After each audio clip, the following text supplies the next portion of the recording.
Mi nieto falleció, según dijeron, por un choque adverso a un medicamento. Mi nuera culpó a mi hijo, asegurando que la pastilla que él le había dado al niño era la responsable. La tensión creció tanto que, al cabo de unos meses, ella se divorció y se llevó todo. Mi hijo, roto por la culpa, no resistió aquella carga y terminó perdiendo la vida también. Durante años, acepté aquella versión como una sentencia imposible de revocar. Hasta que un día, en 2022, el hospital llamó. Yo estaba en el patio trasero de mi casa en Valladolid, podando los rosales que siempre habían sido mi refugio. Desde 2015, ese pequeño jardín había sido el único lugar donde encontraba un respiro. Cada rama seca que cortaba representaba un día más intentando seguir viva cuando la tristeza aún me apretaba el pecho. El teléfono sonó desde dentro. Pensé en ignorarlo, pero la insistencia me obligó a entrar. En la pantalla, un número desconocido. Dudé antes de responder. ¿Sí? ¿Hablo con la señora Carmen Valdés? Preguntó una joven con voz suave, aunque tensa. Sí, soy yo. Llamo del Hospital Provincial de Valladolid. El doctor Julián Baeza necesita hablar urgentemente con usted. El nombre del hospital me atravesó como un relámpago. Aquel edificio era el escenario del día más oscuro de mi vida. El día en que perdí a Mateo, mi único nieto. ¿Qué ocurre? Pregunté intentando que la voz no me temblara. Todo quedó pagado hace años. No tengo nada pendiente. La joven guardó silencio unos segundos. No se trata de eso, señora Valdés, sino del expediente de Mateo. Las tijeras de podar resbalaron de mis manos y cayeron al suelo. Algo en mi interior se quebró. ¿Qué pasa con ese expediente? Hubo un error, dijo ella con un hilo de voz. Un error grave. Su nieto no murió por una reacción al medicamento. Sentí que mi corazón dejaba de latir. ¿Cómo que no? Alguien manipuló su vía intravenosa. Inyectaron una sustancia tóxica. Hemos revisado las cámaras de seguridad. Sabemos quién fue. Un silencio espeso llenó la casa. Señora Valdés, continuó. El doctor Baeza quiere que venga. Necesita mostrarle algo. ¿Qué cosa? El rostro del asesino. Y así, después de 7 años intentando sobrevivir al dolor, descubrí que nada de lo que creí era verdad. Mateo. 7 años sin escuchar su nombre dicho en voz alta. 7 años en los que incluso pensarlo era como abrir una herida que nunca cerró. Bastaba pronunciarlo para que el dolor volviera a atravesarme el pecho. ¿El expediente de Mateo? Repetí con la voz quebrada. Todo eso se resolvió hace mucho. Lo siento, señora Valdés, respondió la joven. No dispongo de más información. El doctor Julián Baeza insiste en que es un asunto importante. ¿Podría venir hoy al hospital? No recuerdo lo que respondí. Solo sé que minutos después ya estaba en un taxi, con las manos entrelazadas para controlar el temblor. Las calles de Valladolid pasaban borrosas tras el cristal, como si el mundo entero se hubiera vuelto una película antigua. No podía mirar nada. Solo pensaba en Mateo, sus ojos enormes, su sonrisa dulce, aquella pequeña hendidura en el labio que parecía un lunar de luz.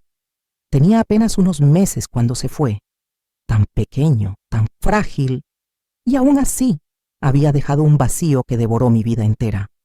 Cuando bajé frente al Hospital Provincial de Valladolid, sentí que las piernas me fallaban. El olor a desinfectante me golpeó de inmediato, arrastrándome de vuelta a aquella noche de 2015 en la que perdí a mi nieto. Inspiré hondo y avancé. El pasillo seguía igual. Paredes blancas, suelos impecables, señales azules indicando direcciones. Pregunté por el despacho del doctor Baeza y la recepcionista me señaló un pasillo al fondo. Cada paso era un peso en el pecho.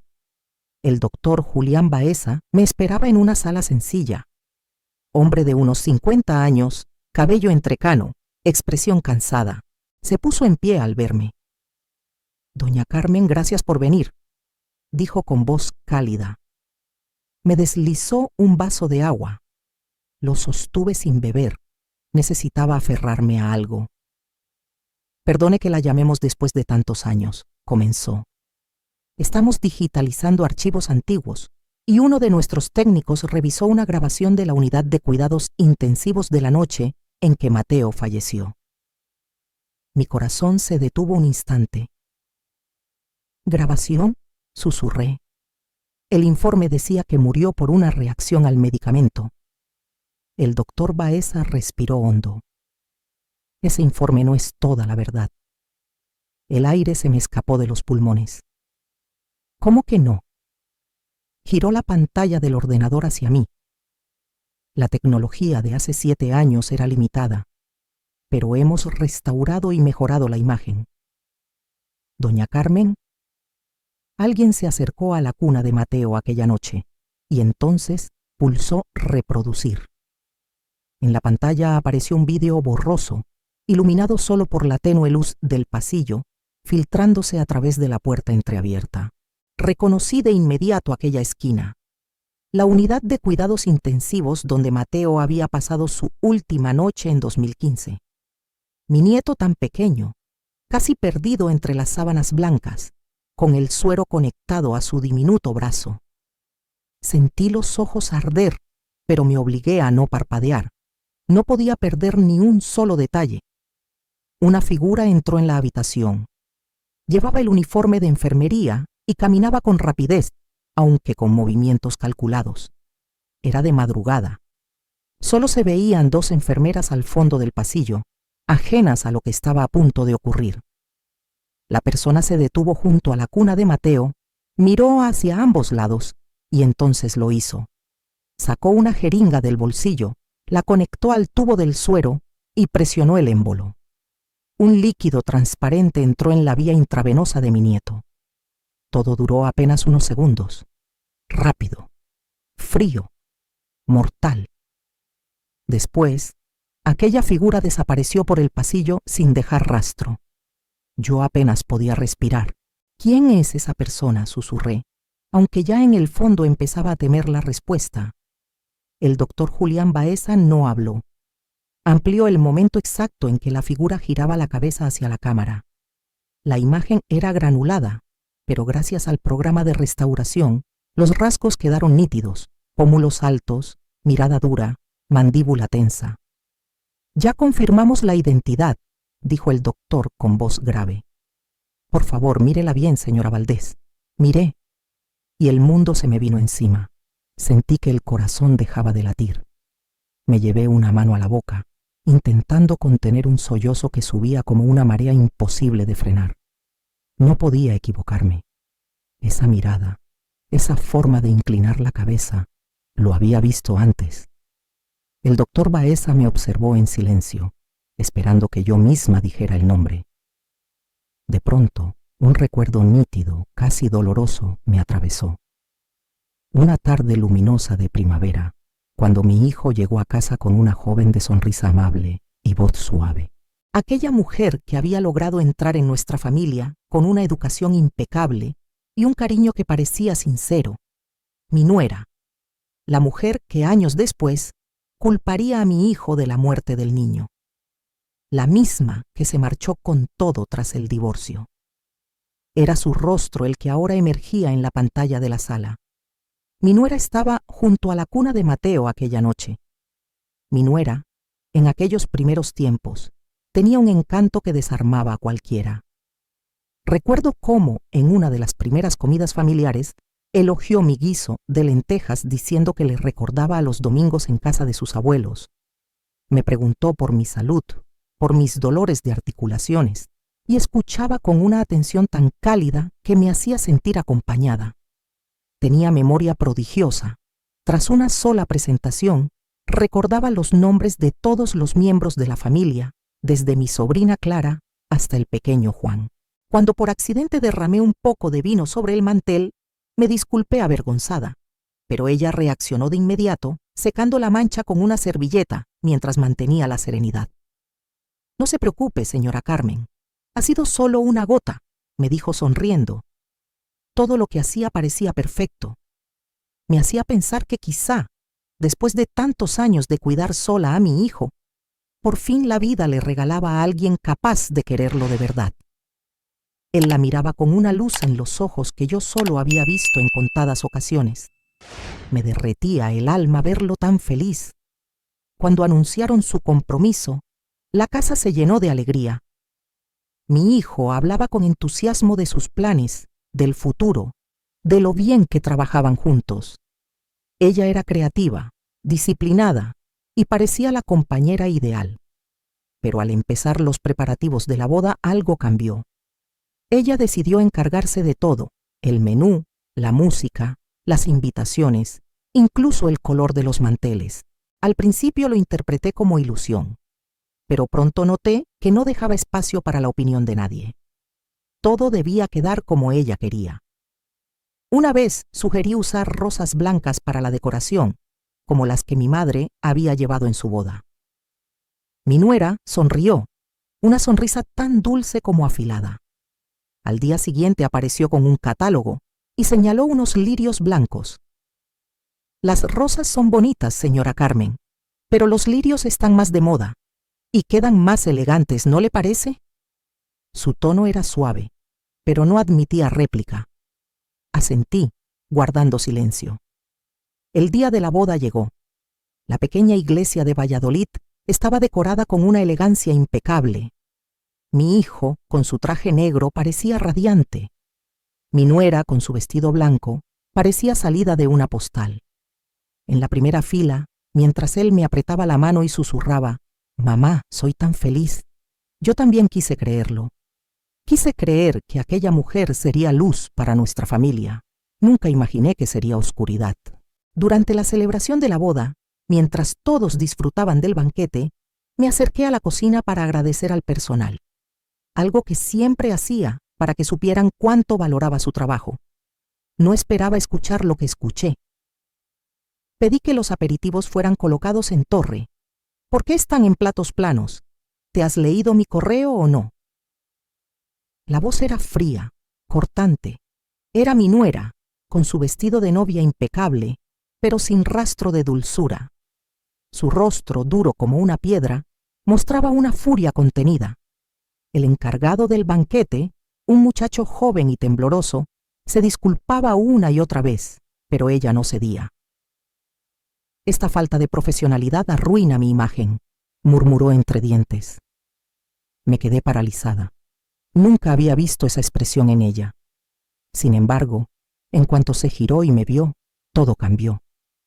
Su sonrisa regresó como si hubiera pulsado un interruptor. «Ay, mamá Carmen, estaba buscándola. ¿Verdad que está quedando preciosa la boda?», dijo mientras apoyaba suavemente una mano en mi hombro. Asentí, aunque aquella escena dejó una grieta invisible en mi tranquilidad. Me repetí que estaría nerviosa, que todas las novias buscan la perfección. Después de la boda, mi hijo me pidió que vivieran en mi casa durante un tiempo. Su nueva empresa todavía no generaba suficiente estabilidad. «Será temporal, mamá», me dijo con una ilusión que iluminaba su cara. «En cuanto podamos, compraremos nuestra propia casa». Acepté encantada. Pensé que sería bonito volver a escuchar risas, compartir cenas, llenar otra vez el hogar de vida. Quizá, con el tiempo, incluso el llanto de un bebé. Pero aquello no fue como imaginé. Los cambios empezaron de forma suave. Mi nuera, con su sonrisa habitual, comentó que quería equilibrar la energía de la casa reorganizándolo todo. Cambió mis cortinas color crema, que siempre habían dado calidez al salón, por unas grises y frías. «Mamá Carmen, estas son más modernas. La casa se ve mejor así», dijo con firmeza, disfrazada de ternura. Me mordí la lengua, aunque algo en mi interior se tensó. Un día, al entrar al salón, noté que la foto de mi boda había desaparecido, aquella foto que guardaba los recuerdos de mi vida con mi esposo. En su lugar, un cuadro abstracto ocupaba la pared. Al preguntarle, respondió: «La foto estaba un poco anticuada. La guardé en el trastero para que el espacio respire. Este cuadro es más elegante». Asentí otra vez, pero el nudo en mi garganta creció. La gota final llegó una mañana. Abrí el frigorífico y vi una hoja plastificada pegada en la puerta. Una lista de reglas familiares, escrita como si se tratara de un reglamento oficial. Las primeras líneas parecían razonables. Por favor, quítese los zapatos antes de entrar. Apague las luces si no las usa. Pero lo que venía después cambiaría mi vida para siempre. Al principio pensé que mi nuera solo quería mantener la casa limpia y organizada. Pero la lista de reglas no dejó de crecer. Además de quitarse los zapatos y apagar las luces, aparecieron nuevas normas. No comer después de las 21:00. Separar la ropa sucia por colores. El menú semanal debe quedar preparado cada domingo. Leí todo aquello, pegado en el frigorífico, y sentí que me oprimía el pecho. Aquella ya no era mi casa. Era un espacio que funcionaba al ritmo y bajo las órdenes de mi nuera. Una tarde decidí cocinar la sopa de cerdo que mi hijo había amado desde niño. Preparé los ingredientes con cariño. Corté la carne, cocí las alubias, dejé que el aroma llenara la cocina. Puse la olla en la mesa, sonriendo al imaginar su cara al probarla. Pero mi nuera entró, miró la sopa con desdén y sonrió con suavidad. Mamá Carmen, este plato tiene demasiada grasa. Yo ya preparé pechuga de pollo con quinoa para él. Guarde esto, por favor. Sin esperar respuesta, tomó la olla y la llevó a la encimera. Cuando mi hijo llegó, vio el pollo, me miró y sonrió débilmente. No te preocupes, mamá. Ella solo cuida mi salud. Pero sus ojos, en ellos vi una sombra, un destello de decepción que intentó ocultar. Y el control de mi nuera no se limitaba a la casa. También se extendía a mi hijo. Una mañana le vi prepararse para una reunión importante. Llevaba camisa azul clara y una corbata a rayas. Se veía elegante. Pero mi nuera apareció y lo examinó de arriba abajo. No puedes ponerte esa corbata. Choca con la camisa, sentenció con frialdad. Él suspiró, dijo que iba tarde, pero ella se interpuso frente a la puerta. ¿Quieres que en la empresa piensen que no sabes vestirte? Al final, resignado, subió a cambiarse. Los arrebatos se hicieron más frecuentes. Todo era motivo de crítica. Una vez la escuché alterada frente a un plato con un pequeño rasguño. ¿Quién hizo esto?, preguntó como si fuera un crimen imperdonable. Mi hijo y yo nos miramos en silencio. Él bajó la cabeza y volvió a lavar los platos, aunque no había cometido ninguna falta. La tensión crecía cada día. Mi hijo empezó a llegar tarde, callado, apagado. Y entonces ocurrió la noche que marcó un antes y un después. Mientras leía en mi habitación, escuché gritos en la cocina. De pronto, un golpe seco. Cuando bajé corriendo encontré mi jarrón de cerámica, el regalo de mi 20º aniversario de boda, destrozado en el suelo. Sus fragmentos brillaban bajo la luz como si fueran restos de mi propia paz. Los fragmentos del jarrón estaban esparcidos por el suelo como restos de mi propio corazón. Mi hijo permanecía de pie, con los puños cerrados y el rostro rojo de impotencia, mientras mi nuera gritaba con una voz tan aguda que rompía el aire. «Eres un desastre», le reprochaba. «Estropeas todo, tu trabajo, la casa, hasta este jarrón. No soporto tanta imperfección». Me quedé paralizada. No podía creer lo que escuchaba. Mi hijo respiró hondo, agotado. «Lo siento», murmuró. «Solo soy humano. Todos cometemos errores». Pero los ojos de ella no mostraban perdón, solo desprecio. Pasaron semanas tensas hasta que, una tarde mientras tomaba té en el porche, mi nuera salió con un papel en la mano. Esta vez su sonrisa no era fingida. Brillaba como no la había visto nunca.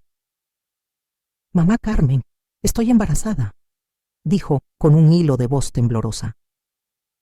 El papel con los resultados temblaba en sus manos.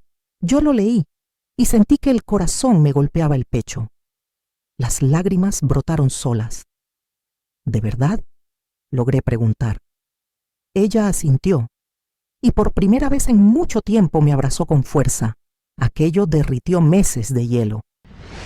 La noticia transformó la casa. Empezaron días llenos de calma y esperanza. Mi nuera volvió a sonreír con dulzura, a hablar con ternura, a actuar como la mujer cariñosa que conocí al principio. Leía libros gruesos sobre maternidad, escuchaba música clásica por las noches y aseguraba que ayudaría al desarrollo del bebé. Su nieto será muy inteligente, decía con los ojos brillantes. La música de Mozart estimula el cerebro. Yo asentía, sintiendo que el calor volvía a mi pecho. La rígida lista de reglas que había en el frigorífico desapareció. En su lugar, colocó una ecografía, una pequeña sombra blanca que prometía vida. Cada vez que abría el frigorífico me quedaba mirándola, imaginando al niño que algún día cargaría entre mis brazos. La casa volvía a tener alma. Pude regresar a mi cocina. Una mañana preparé la sopa de pollo con semillas de loto que mi madre solía hacerme de niña. Al llevar el tazón a la mesa, temí que mi nuera lo despreciara, pero sonrió. «Mamá Carmen, huele delicioso. Gracias». Comió con gusto. Yo la observé desde el otro lado de la mesa, sintiendo una paz que hacía años no tocaba mi vida. Mi hijo también parecía renacer. Llegaba temprano, se sentaba junto a su esposa y apoyaba la mano en su vientre. «Hola, soy papá», susurraba. «Vas a venir a un hogar feliz». Yo los miraba desde la puerta entreabierta, emocionada, creyendo al fin que todo estaría bien. Nunca imaginé lo equivocada que estaba. Pero entre aquellos días de ilusión, empezaron a aparecer señales inquietantes. Mi nuera se volvió obsesiva con la idea de que su embarazo debía ser absolutamente perfecto. Quería hacerse todas las pruebas habidas y por haber, incluso las que el médico le decía que no eran necesarias. Cada vez que llegaba un resultado, lo leía compulsivamente, repasando cada número como si allí pudiera esconderse una tragedia. «Mamá Carmen, solo quiero estar segura», me dijo una tarde. Pero en sus ojos no había tranquilidad, había miedo, un miedo profundo como si algo invisible la persiguiera. Una noche me desperté con sed. Al bajar por el pasillo, vi una luz encendida en el baño. La puerta estaba entornada. Me acerqué sin hacer ruido. Y allí estaba ella, frente al espejo, con la mano sobre el vientre. Al principio pensé que hablaba con cariño al bebé, como hacía mi hijo, pero entonces escuché su voz. «Tienes que estar sano, tienes que ser perfecto. ¿Me oyes?» Su tono era frío, impositivo. Un escalofrío me recorrió entera. No era la voz de una madre, sino la de alguien que exigía obediencia a un ser que aún ni había nacido. Retrocedí despacio. Intenté convencerme de que solo era ansiedad, pero algo dentro de mí sabía que aquella actitud no era normal. Los días siguientes me volqué en preparar cosas para el bebé. Compré bodys pequeños, tejí una manta amarilla, el color de la esperanza, y ordené la habitación que sería para él. Mi hijo pintó la vieja cuna que había sido suya, mientras mi nuera elegía unas cortinas azul suave para favorecer el ánimo del bebé. Finalmente llegó el día. Mi nuera comenzó con contracciones y toda la familia se trasladó al Hospital Provincial de Valladolid. Mi hijo le sostenía la mano con devoción. Yo esperaba en el pasillo, rezando en silencio. Tras horas interminables, el llanto fuerte de un recién nacido llenó el aire. El médico salió sonriendo. «Felicidades, es un niño sano». Mi hijo rompió a llorar y me abrazó. «Mamá, ya soy padre». Entramos en la habitación. Él se inclinó para besar la frente de su esposa, pero ella no reaccionó. Miraba fijamente al bebé que una enfermera sostenía entre brazos. Su sonrisa se congeló. Seguí su mirada. Allí estaba, una pequeña hendidura en el labio superior, un leve labio leporino, casi imperceptible. Para mi nuera, fue como ver derrumbarse el mundo. Le llamamos Mateo, en memoria de mi esposo, fallecido años atrás. La doctora intentó tranquilizarnos. «Es una fisura mínima, Con una pequeña cirugía quedará perfecto. Mi hijo tomó a Mateo contra su pecho y lo besó con una ternura indescriptible. Mientras él lo acunaba, yo recé para que esa pequeña imperfección no desencadenara lo que, sin saberlo, estaba por venir. No pasa nada, hijo. Sigue siendo mi niño, susurré mientras acariciaba la mejilla de Mateo. Te ayudaré a ser fuerte y hermoso, te lo prometo. Pero mi nuera reaccionó de una forma muy distinta. Permaneció recostada, con la mirada vacía, sin contestar a las palabras llenas de ternura de mi hijo. Cuando la enfermera le ofreció al bebé, ella giró la cabeza. Estoy cansada. Lo sostendré luego, murmuró sin emoción. Intenté convencerme de que era normal, que el parto había sido duro, pero dentro de mí nació una inquietud que no pude ignorar. Durante los días en el Hospital Provincial de Valladolid, mi nuera apenas tocó a Mateo. Se quedaba mirando al techo, perdida en sus propios pensamientos, mientras mi hijo y yo nos turnábamos para alimentar al pequeño con biberón. Cada vez que se lo acercaban para amamantarlo, ella negaba con la cabeza. No quiero, estoy agotada, repetía. Yo abrazaba al niño cuando lloraba. Sentía sus manitas aferrarse a mis dedos y el amor me llenaba entera. Pero cuando miraba a mi nuera, solo veía distancia, un vacío creciente. Míralo, es precioso, le dije una mañana. Ella forzó una sonrisa, apenas un suspiro, y volvió la mirada hacia la ventana. Al regresar a casa, todo se volvió más difícil. Mateo, por su pequeña fisura en el labio, tenía problemas para alimentarse. Lloraba mucho, un llanto débil, casi como una súplica. Yo pasaba horas arrullándolo, preparándole leche, cantándole las canciones que antes le cantaba a mi hijo. Pero mi nuera parecía más ausente que nunca. Una vez Mateo lloró tanto que su voz se quebró, y al entrar corriendo desde la cocina la encontré en el sofá, auriculares puestos, viendo vídeos en el móvil. ¿No escuchas al bebé?, pregunté intentando mantener la calma. Estoy ocupada, mamá Carmen, respondió sin levantar la vista. Atiéndelo tú. Lo tomé en brazos, sintiendo un dolor profundo. ¿Cómo podía una madre ignorar así a su propio hijo? Y entonces llegó otra desgracia. Un importante socio retiró su inversión de la empresa de mi hijo, dejándolo al borde de la quiebra. Una tarde, mientras cargaba a Mateo, 2 empleados del banco pegaron un aviso de embargo en la puerta. Lo sentimos, señora Valdés, dijo uno. Es un proceso obligatorio. Mi hijo llegó rato después, pálido, destrozado. Mamá, lo siento, susurró. Lo abracé sintiendo que la vida se desmoronaba. Y allí, en medio del salón, mi nuera lo observaba con una sonrisa amarga. Perfecto, escupió. Un marido fracasado, una casa a punto de perderse, y un hijo que ni siquiera nació perfecto. Fue la primera vez que vi en ella algo que me heló la sangre. No era tristeza, era resentimiento. ¿Verdad que sí?, insistió mi nuera con esa sonrisa amarga. ¿No es cierto que todo lo arruinas? Sus palabras atravesaron como cuchillos el corazón de mi hijo y también el mío. Él se quedó quieto, con las manos apretadas, los hombros caídos, sin atreverse a levantar la mirada. Estoy haciendo todo lo posible, susurró con voz rota. Voy a solucionarlo. Pero en su mirada ya no quedaba rastro del hombre seguro que había sido. La confianza se había derrumbado, reemplazada por miedo y cansancio, y el llanto de Mateo solo empeoraba las cosas. Cada vez que el pequeño lloraba, mi nuera parecía enfurecerse más. Se alejó aún más de él, dejando todo el cuidado a mi hijo y a mí. Una tarde estaba preparando la cena cuando el llanto de Mateo, que venía del piso de arriba, se cortó de repente. Un silencio extraño, denso, llenó la casa. Sentí un vuelco en el pecho. Subí las escaleras corriendo.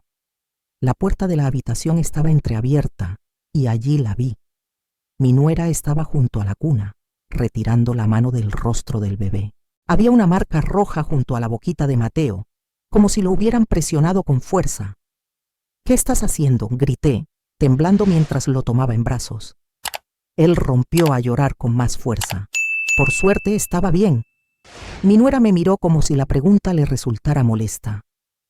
Lloraba demasiado. Solo quería que se callara un momento. Aquel comentario me heló la sangre. Desde ese día asumí por completo el cuidado de mi nieto. No podía dejarlo a solas con ella ni un segundo.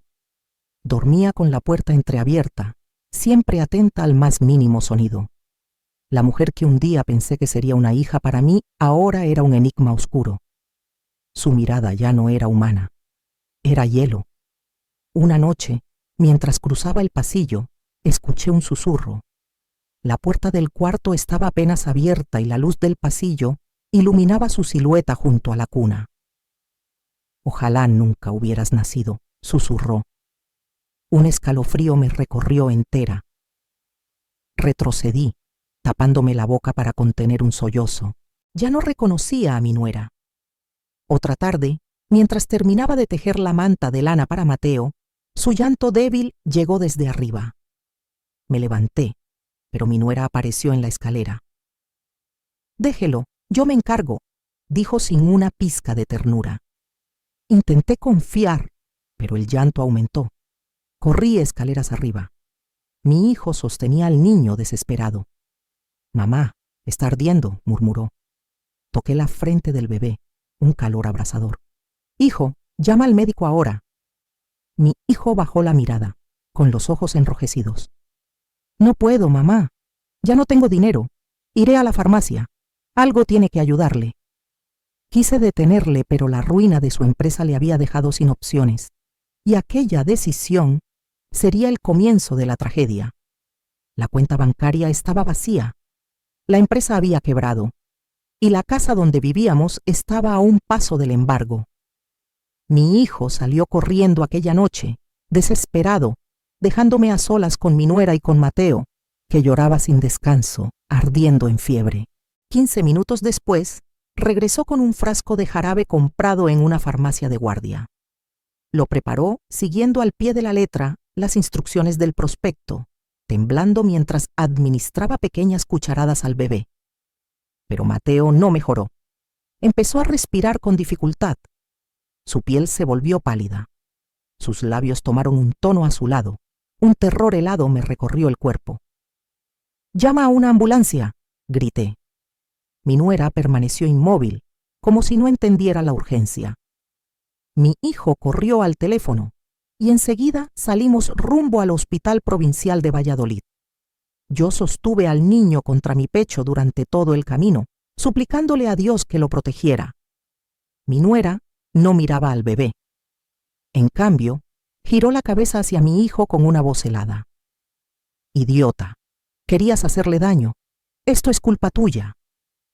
Mi hijo no respondió. Solo apretó el volante, con las lágrimas empañando sus ojos. En urgencias, los médicos se movieron con rapidez. Yo esperaba de pie, temblando, con las manos entrelazadas como si pudiera impedir que la vida se escapara. Mi hijo caminaba de un lado a otro murmurando: «Perdóname, mamá. No debía haberle dado ese medicamento». Lo abracé. «No es tu culpa, hijo. Van a sacarlo adelante». Horas después, un médico salió con una leve sonrisa. «Está fuera de peligro. Ha sido una reacción alérgica. Lo dejaremos en observación». Sentí el alma volver al cuerpo. Abracé a mi hijo con fuerza. Miré a mi nuera buscando alivio en su rostro, pero su mirada seguía distante, como si nada de aquello le importara realmente. Le dije a mi hijo: «Vuelve a casa, descansa». «Yo me quedaré con Mateo», pero mi nuera intervino con voz firme. «No, mamá Carmen, usted descanse. Soy su madre. Yo me quedaré». Sacó de su bolso un pequeño recipiente de avena caliente y me lo ofreció para el frío. Ese gesto, tan inesperado, me confundió y me ablandó. Pensé que quizá, en el fondo, aún había amor en ella. Mi hijo y yo volvimos a casa al amanecer, agotados. Me acosté, pero el sueño no vino. La inquietud Apretaba mi pecho como una mano invisible. Algo no encajaba. Olvidé mi chal en el hospital, dije de pronto, aunque sabía que no era verdad. Llamé a mi hijo. Hijo, llévame. Necesito recuperarlo. Regresamos en taxi. Cuando entramos en el pasillo de cuidados intensivos, una alarma estridente rompió el silencio. La alarma del cuarto de Mateo. Corrí sin pensar. Las enfermeras y médicos entraban gritando órdenes. Alcancé a ver a mi nieto convulsionando, tan pequeño, tan indefenso, mientras mi nuera lloraba en una esquina cubriéndose la cara. Pero cuando cruzó la mirada conmigo, no vi pena. Vi algo que jamás pude olvidar. El médico salió momentos después. Su rostro lo decía todo. Lo sentimos mucho. El niño no resistió. Fue una reacción súbita a la medicación. Sentí que mi mundo se rompía en 1000 pedazos. Mi hijo corrió hacia mí y me abrazó, llorando desconsoladamente mientras intentaba comprender cómo había ocurrido lo impensable. Pero mi nuera cayó al suelo, presa de una histeria que me heló la sangre. Señaló a mi hijo con el dedo tembloroso y gritó con una furia que desgarraba el aire. ¿Has sido tú? ¿Tú has hecho esto? ¡Tú mataste a mi hijo! Aquellas palabras fueron como una puñalada directa al corazón de mi hijo. Él no se defendió, no protestó, solo permaneció de pie, con la mirada vacía, como si toda su alma hubiera sido arrancada de su cuerpo en un solo instante. 2 semanas después, mi nuera presentó la demanda de divorcio. Alegó negligencia. Lo culpó públicamente por la muerte de Mateo. Y el tribunal, sin pruebas claras, le concedió casi todo: la casa, los pocos ahorros que quedaban y hasta algunas reliquias familiares que para mí tenían un valor incalculable. Miré a mi hijo. Apenas era una sombra del hombre alegre que había conocido. No discutió nada.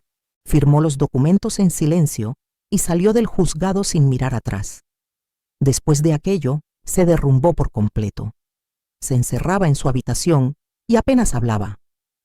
Yo le llevaba comida, le tocaba la puerta, intentaba consolarle. Él solo murmuraba: «Mamá, lo siento. No merezco ser padre. No merezco ser tu hijo». Sus palabras me rompían el alma. 1 año después de la muerte de Mateo, una mañana fui a llamar a su habitación. No respondió. Algo dentro de mí se quebró. Abrí la puerta y allí lo encontré, acostado sobre la cama, inmóvil, con el rostro tranquilo. Un blister vacío de pastillas para dormir descansaba en la mesilla. Grité, corrí hacia él, intenté despertarlo, pero mi hijo ya no estaba. Esa noche comprendí que una parte de mí se había ido para siempre. Han pasado 7 años desde entonces, pero la herida sigue abierta como el primer día. Ahora, tras ver aquel vídeo borroso, donde una figura inyectaba veneno en la vía de Mateo, todo cobra sentido. ¿Cómo no reconocer ese rostro? Mi nuera, la mujer que creí hija, fue quien llevó a mi familia a la ruina. El doctor Julián Baeza me entregó la memoria USB con solemnidad. «Este archivo fue recuperado hace poco. Usted merece saber la verdad», dijo con tono grave. Apreté la memoria en mi mano como si fuera una brasa ardiente. Caminé hacia la salida. El olor a desinfectante me perseguía. Iba a tomar un taxi cuando una pantalla en el vestíbulo llamó mi atención. Un programa de actualidad mostraba la boda del año. La cámara se acercó a la novia y mi corazón se detuvo. Allí estaba ella, con un vestido de alta costura, radiante, del brazo de un empresario adinerado. Sonreía. Sonreía como si nunca hubiera destruido una vida detrás de otra. La sonrisa de mi nuera, brillante pero helada, seguía en la pantalla como una burla cruel. Ella, la mujer que había destruido mi hogar, aparecía radiante, rodeada de cámaras, vestida con alta costura, como si Mateo y mi hijo nunca hubieran existido. Apreté la memoria USB hasta sentir los nudillos tensarse. La sangre me ardía. No regresé a casa. Di la dirección de la urbanización de lujo al taxista. Durante el trayecto, Mi respiración era un hilo tenso, un susurro contenido entre rabia y dolor. Antes de llegar le pedí que se detuviera en un pequeño mercado del barrio. No sabía exactamente por qué. Quizá necesitaba unos minutos para no perder el control. Fingí elegir unas naranjas mientras hablaba con la vendedora, una mujer mayor de rostro amable. ¿De quién es la mansión del final de la calle?, pregunté intentando sonar casual. Ah, la casa grande, respondió sonriendo. De la señorita... Bueno, de la señora Bianca, guapísima y trabajadora. Va a casarse con el presidente de una inmobiliaria importante. Dicen que sufrió mucho. Pobrecita. Perdió a su marido y a su hijo cuando era muy joven. Menos mal que ahora la vida le sonríe. Esas palabras me atravesaron como un puñal helado. Pobrecita. Mujer fuerte. Superó la adversidad. Una farsa. Una mentira calculada. Dejé unas monedas en el puesto y salí con la memoria USB ardiendo en el bolsillo. Ella me lo había quitado todo. Mi nieto, mi hijo, mi vida. Y aún así vivía como una reina. Al llegar frente a su mansión, toqué el timbre con la mano temblorosa. Una empleada abrió la puerta. Soy una conocida de antes. Necesito ver a la señora Bianca, dije conteniendo la voz. La mujer asintió y se marchó. Segundos después, apareció mi nuera. Vestido de seda blanco, joyas brillantes, el cabello perfectamente peinado. Parecía otra persona, hasta que me vio. Su sonrisa se evaporó al instante. ¿Qué hace usted aquí?, preguntó con una voz dura que me erizó la piel. La miré directamente. Necesito hablar sobre Mateo. La sonrisa de ella regresó, pero torcida, cargada de burla. ¿Mateo? Eso quedó atrás. Tu hijo cometió un error, Carmen, y lo pagó. ¿Qué más quieres? Sentí la memoria USB en mi chaqueta, caliente como un carbón. Respiré hondo. Ya sé la verdad, Bianca. Ella parpadeó. Solo una fracción de segundo, pero suficiente. Sé lo que hiciste aquella noche en el hospital, continué. Su mirada se endureció. Luego recuperó la sonrisa falsa. ¿Quieres hablar? Entra, dijo abriendo la reja. Crucé el umbral. Tenía el móvil en el bolsillo, la grabadora encendida.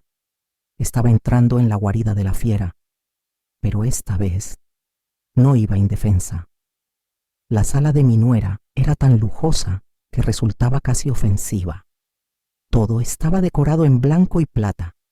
Candelabros de cristal, sofás de cuero impecable, un enorme cuadro abstracto colgando en la pared. No había ni una fotografía familiar, ni una planta, ni un objeto que diera un mínimo rastro de calidez. Era la imagen perfecta de su vida actual, brillante, fría y vacía. No me invitó a sentarme ni me ofreció agua. Se limitó a observarme desde arriba, con los brazos cruzados y una mueca de desprecio. ¿Dices que sabes la verdad?, preguntó con ironía. ¿Qué verdad sería esa? Apreté la memoria USB en mi bolsillo. Aquella pequeña pieza de plástico era mi única arma. Sé lo que hiciste aquella noche en el hospital, respondí con calma. ¿Inyectaste algo en la vía de Mateo?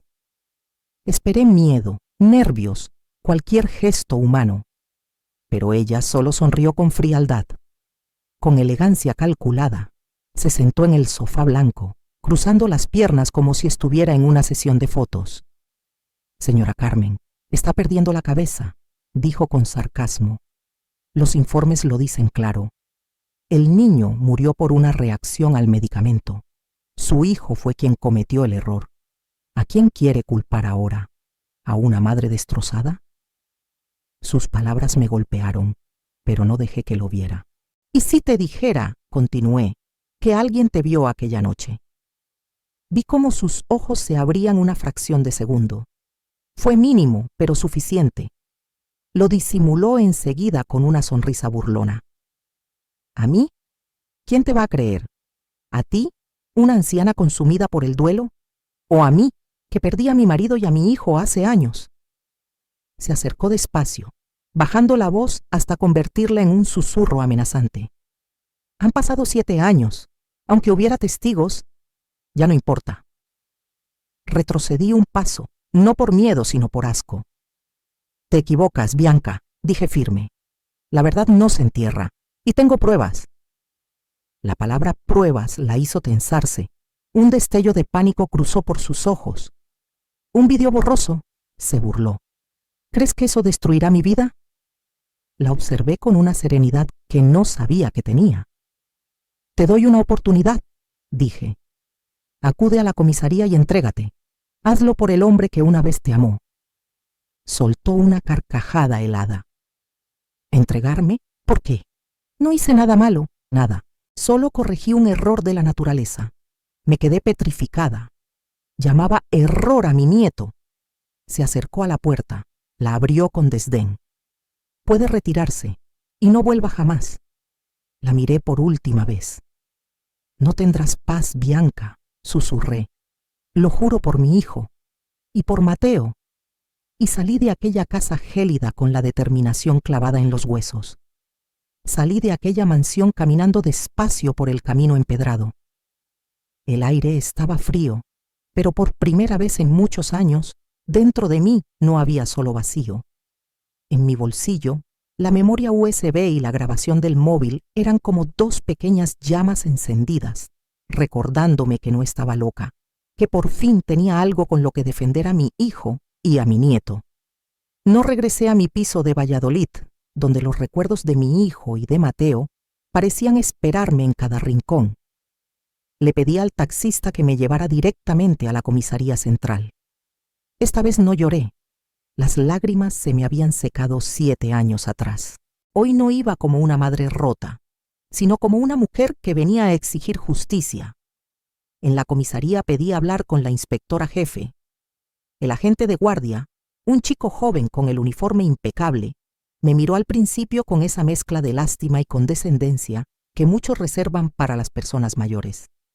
Pero su expresión cambió cuando dejé la memoria USB y el teléfono sobre la mesa. Son pruebas, le dije, de un posible asesinato ocurrido hace 7 años en el Hospital Provincial de Valladolid. El agente tragó saliva. Espere un momento, por favor. Me senté en un banco metálico del pasillo, abrazando mi viejo bolso de tela. El corazón me latía con fuerza, entre la esperanza y el miedo. ¿Sería suficiente? ¿O volverían a decirme que las cosas ya estaban cerradas? Al cabo de un rato, me hicieron pasar al despacho de la inspectora Gabriela Salas, una mujer de unos 40 y tantos, de mirada firme y gesto serio. Me ofreció una silla y un vaso de agua. Señora Carmen Valdés, dijo con voz clara, cuénteme todo desde el principio. Respiré hondo y abrí el baúl de mi memoria. Le hablé de cuando mi hijo trajo a aquella mujer a casa, de cómo fue ganándose nuestro cariño, de los cambios, del control, de la frialdad con la que miraba a Mateo, de la noche en el hospital, de la ruina de mi hijo, de su muerte, y finalmente de la llamada que me devolvió al hospital tantos años después. La inspectora no me interrumpió ni una vez, solo tomaba notas de vez en cuando. Cuando terminé, introdujo la memoria USB en el ordenador y reprodujo el vídeo. Lo vio varias veces. Su rostro se fue endureciendo al reconocer claramente a mi nuera junto a la cuna. Después escuchó la grabación de nuestra conversación en la mansión. Al quitarse los auriculares, me miró con una seriedad nueva. Señora Valdés, dijo con voz grave, esta confesión junto con el vídeo es algo muy serio. No es una historia más, es una prueba. Llamó a 2 agentes, ordenó remitir el material a peritaje informático y pidió el antiguo expediente médico de Mateo. Yo aguardé toda la tarde en la sala de espera, con las manos entrelazadas. Al anochecer, la inspectora regresó con un expediente grueso entre las manos y se sentó frente a mí. Su mirada lo decía todo. Aquello ya no se podía ignorar. La inspectora Salas se sentó frente a mí, con un expediente grueso entre las manos. Su voz era baja, pero firme. Señora Carmen, todo coincide. Los peritos confirmaron que el vídeo no está manipulado y la voz de la grabación pertenece, sin duda, a Marina Luján. Sentí un estremecimiento recorrerme los huesos. También hemos revisado los archivos antiguos del Hospital Provincial de Valladolid, continuó. Y hay anomalías claras en el informe médico de Mateo que antes pasaron desapercibidas. Mañana por la mañana solicitaremos la orden de arresto. Asentí despacio, como si un peso de 7 años se desprendiera por fin de mi pecho. Gracias, gracias por creerme, murmuré. El día siguiente era la boda de mi nuera.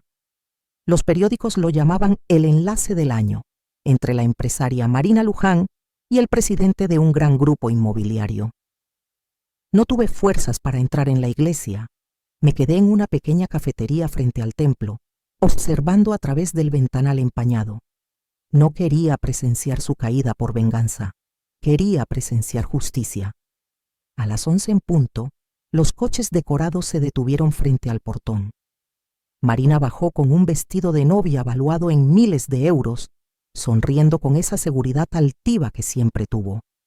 Las cámaras la rodeaban, y entonces los flashes se apagaron de golpe.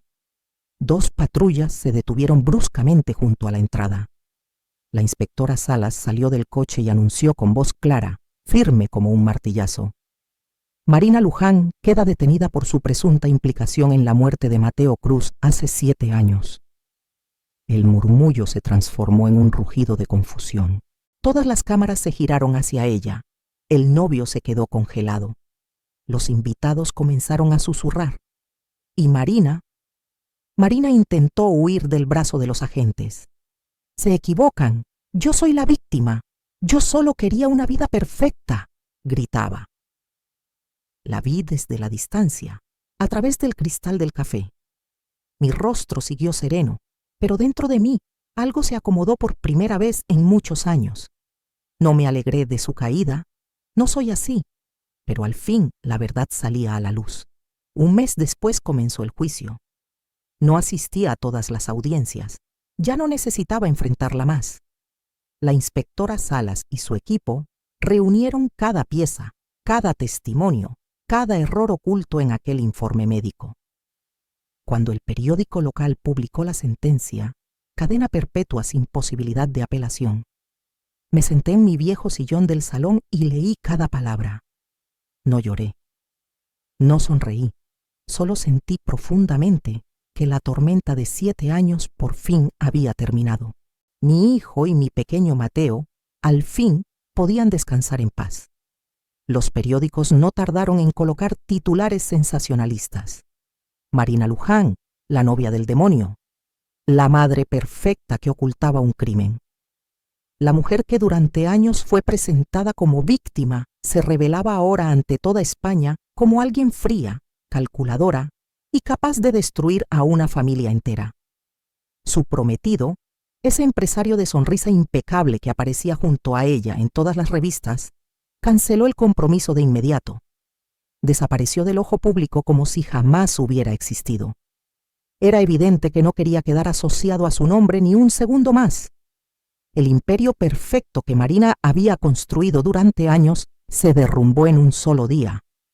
En la última audiencia me permitieron hablar como familiar de las víctimas. Me puse en pie frente al estrado.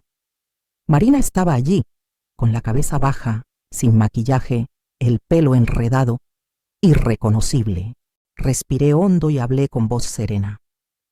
Mi nieto Mateo no murió por un accidente ni por un destino cruel. Le arrebataron la vida. Y mi hijo murió por la culpa que no le pertenecía. Hoy no busco venganza. Solo quiero que la verdad quede donde siempre debió estar. La sala quedó en silencio. Algunas personas lloraban, otras murmuraban indignadas ante la frialdad que Marina había demostrado durante años. Yo no la miré más. Me di la vuelta y salí del tribunal, sintiendo que al fin dejaba atrás el peso de 7 años. Al cruzar las puertas, la luz del sol me cegó unos segundos.